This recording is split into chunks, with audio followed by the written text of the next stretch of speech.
ஊருக்கு அவல் பொரி. அம்மா கைமணம் நேயர்களுக்கு கீதா மாமியின் அன்பான வணக்கம். இன்னைக்கு அம்மா கைமணத்துல உங்களுக்காக ஒரு ஸ்பெஷல் ரெசிபி சொல்லி தரப்போறேன். கோதுமை மாவு தட்டை. ஏன்னா பசங்களாம் லீவ் இல்லையா, எல்லாம் வீட்டுல இருப்பாங்க. அவங்களுக்கு ஒரு வித்தியாசமான ஸ்நாக்ஸ்ங்கிறதுனால இது சொல்லித்தரேன்.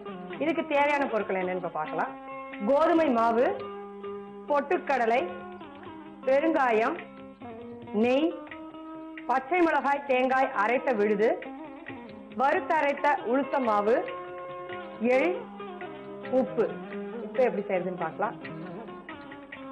ஃபர்ஸ்ட் ஒரு பவுல் எடுத்துக்கிறேன். ஒரு கப்பு கோதுமை மாவு எடுத்துக்கிறேன் நானு. பெருங்காயத்தூள் கொஞ்சோண்டு இருக்கு. அதே மாதிரி எள்ளு,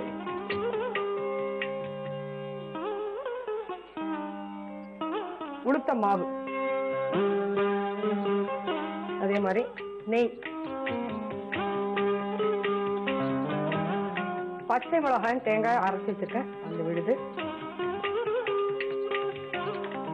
உப்பு. எப்பயுமே நம்ம எண்ணெயில செய்யற பண்டம் எல்லாத்துக்குமே உப்பு கொஞ்சம் கம்மியா போடணும். ஏன்னா உப்பு கொஞ்சம் ஜாஸ்தியா போட்டீங்கன்னா உங்களுக்கு வந்து உப்பு நிறைய தெரியும். உங்களுக்கு மாவுல எல்லாம் நல்லா கலந்துக்கலாம். ஃபர்ஸ்ட் இதுல இப்போ கொஞ்சம் கொஞ்சமா தண்ணி விட்டு நம்ம கலக்கணும். திருப்பி நம்ம யூஸ்வலா எப்படி தட்டை செய்யறோமோ அதே மாதிரிதான் கொஞ்சம் கொஞ்சமா தண்ணி விடுங்க. ரொம்ப தண்ணி விட வேண்டாம்.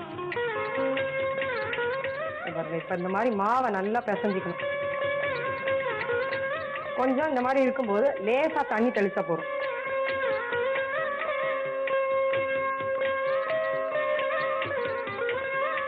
மாவு நல்லா பிசைஞ்சிருக்கேன். இதுல பொட்டுக்கடலை அதையும் போட்டு நல்லா பிசைஞ்சிருக்கேன். இப்ப நான் ஸ்டவ் ஆன் பண்ணிக்கிறேன்.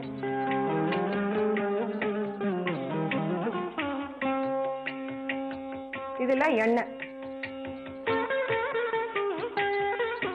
எல்லாம் தட்டி எடுத்து வச்சுக்கலாம். நம்ம மாவை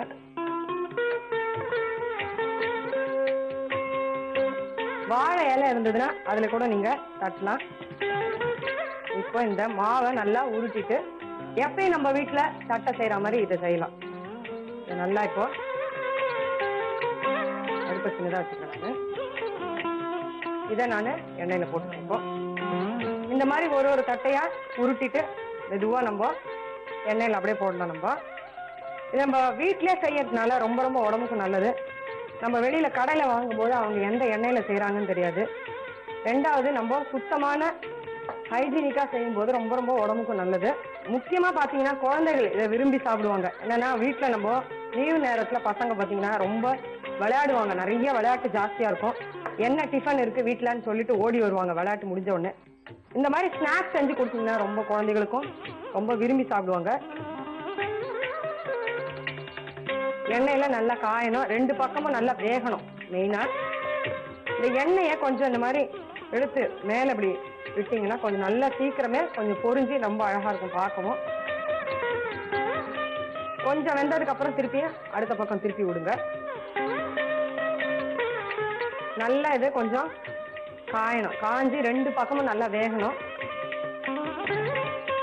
இப்ப இதை அப்படியே திருப்பி விட்டுக்கலாம். இந்த மாதிரி ரெண்டு பக்கமும் திருப்பி விட்டுட்டு வடிச்சு இந்த மாதிரி எடுத்து ஒரு தட்டுல எடுத்து வச்சுனத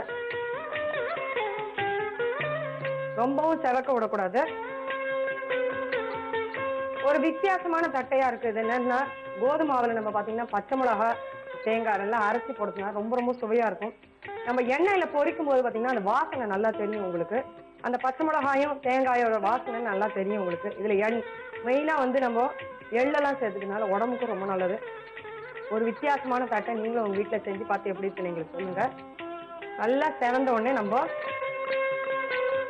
எடுத்து ஒரு தட்டுல எடுத்து வச்சுனத எண்ணெயை நல்லா வடிச்சுக்கோங்க. சுவையான கோதுமை மாவு தட்டை உங்களுக்காக தயாராயிடுது. நீங்களும் உங்க வீட்டுல கட்டாயம் செஞ்சு பார்த்து குழந்தைகளுக்கு முக்கியமா கொடுங்க. இது எப்படி செய்யறதுன்னு சொல்லி உங்களுக்காக நான் சொல்றேன். ஒரு பவுல் எடுத்துட்டு அதுல ஒரு கப்பு கோதுமை மாவு போட்டுக்கோங்க.